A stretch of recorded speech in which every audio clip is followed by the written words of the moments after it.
Alright, so you're probably wondering where I've been. What have I been doing? You know, I haven't uploaded in like over a week. I finally returned, and the reason I've been gone, honestly, I've just been focusing on really reading recently. I haven't been reading ReZero. I took a little break from ReZero, and I've been reading this other manga right now called My Dearest Self with Malice Afterthought. Now, this manga is absolutely insane. This is probably the most fucked up shit y'all will ever read. Like, this is as fucked as ReZero. This is like ReZero, but like if it was uncensored or some shit. But like, this shit is crazy. I'm only on chapter 14, so I'm just gonna say that. So this review is pretty much just an intro to the manga, and yeah, I don't even know if it's a review. It's really just my afterthoughts on this manga so far. And honestly, this shit's traumatizing. But without any further ado, let's just jump right into why this manga is so addicting.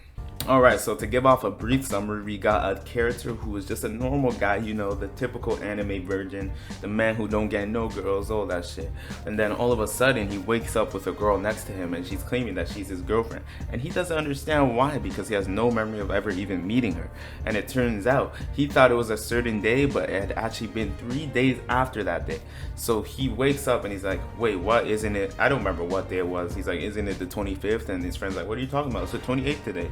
The protagonist, Eiji, does not understand what's going on. He's like, what the fuck you talking about? I don't remember any of this shit. And then yeah, so basically he starts getting deeper into all of this shit. And he's just trying to understand what's going on. And people are saying he did all this shit that he has no recollection of. So for example, they said he picked a fight with the bully, one of his bullies, and he beat the shit out of him, and now the bully's like his bitch. So his bully, whenever the bully sees him, he starts sweating, and he's like, yo, what can I do for you, sir? And Eiji's like, what is going on? What? This guy's my bitch now? Like, what the hell? And apparently, during his time when he had no memory of what was going on, he was doing all this extra shit. So like, he joins an entire gang. This man joins a whole gang. The man freaking gets himself involved with some fucked up shit. He starts killing people and shit. He finds broken bats in his locker at home.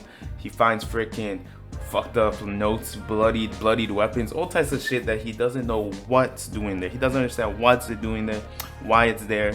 And yeah, it also don't even uncensor the fucking in this. Like, this manga don't even uncensor that. Like, this is straight raw, man. This guy go crazy on his girl. They don't censor nothing but his dick. So like, this is crazy. I also should have put a disclaimer. This is 18+ content. This is not for a younger audience, but yeah. So basically, yeah, he gets himself involved with this game, and apparently he finally realizes that he has a split personality. So like, he has a second side to himself that's doing all this shit, and he's like, what the fuck? I gotta get rid of this nigga. I gotta try to catch this nigga. And it happens whenever he sleeps. So whenever this nigga falls asleep, he freaking, the other nigga wakes up. I don't remember what we call him. I forgot what his name was. What do they call the other one?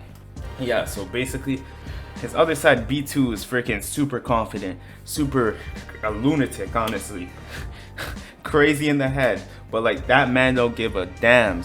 I forgot to mention, this guy also gets Eiji involved with an entire gang, and these guys are straight lunatics. Alright, so basically B2 is the one who got him involved with that gang.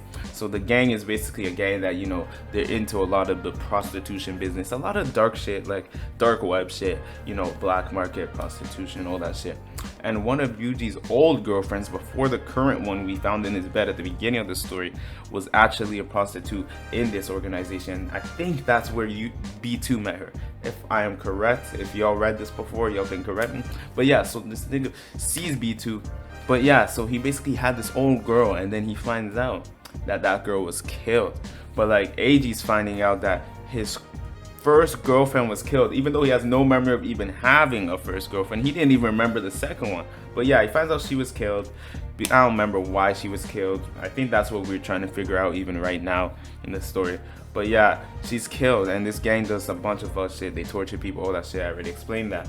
So basically, B2, this lunatic, this dumbass, or maybe genius, because he had a whole plot to basically betray the gang. I think it was because they killed his girl. So he said, fuck y'all niggas, I don't give a fuck, y'all can all die. So basically, he betrayed the gang, and he robbed a shit ton of money from the gang with the assistance of one of the people who was seeing his old girl, or the girl who was murdered.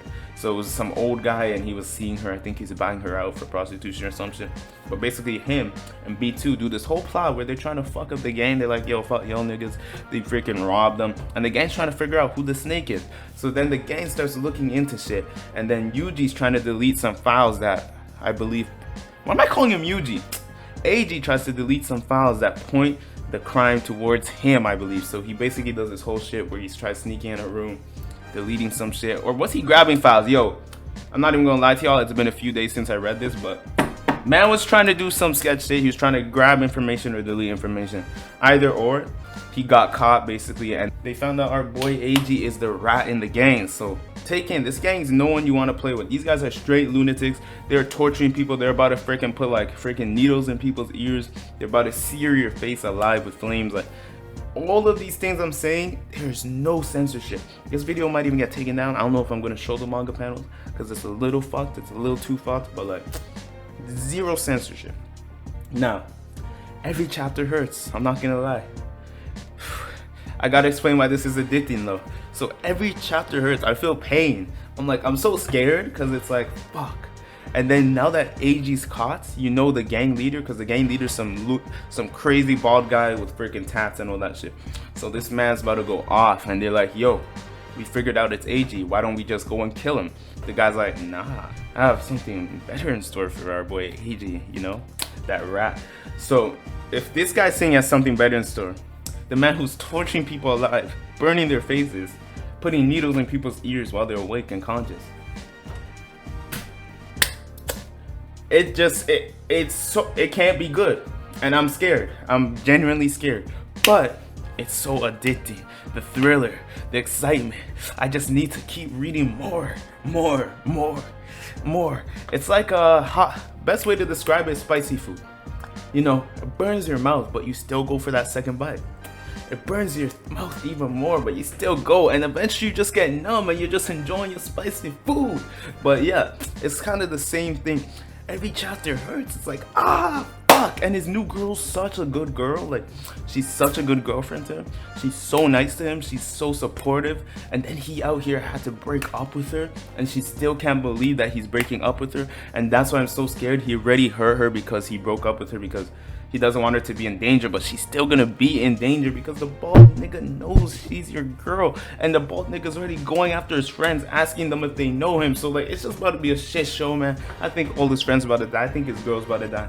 He's messing with the wrong gang, unless B2 comes out and freaking just kills the bald man.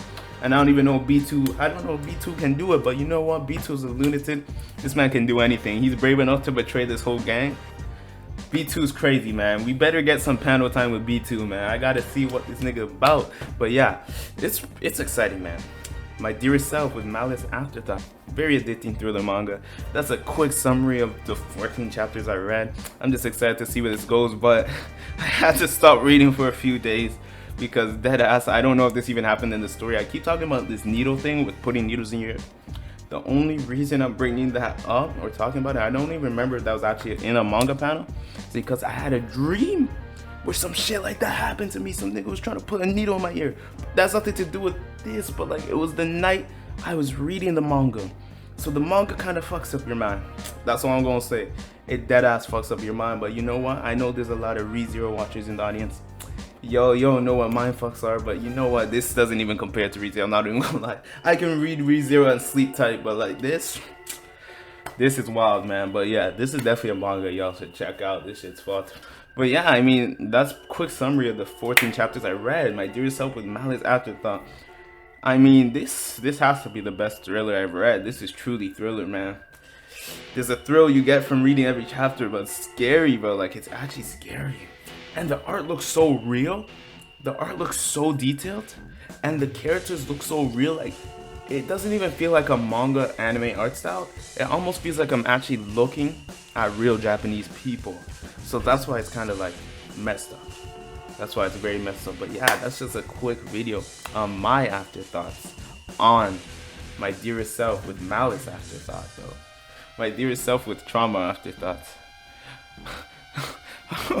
Yo, that's gonna be the end of this video.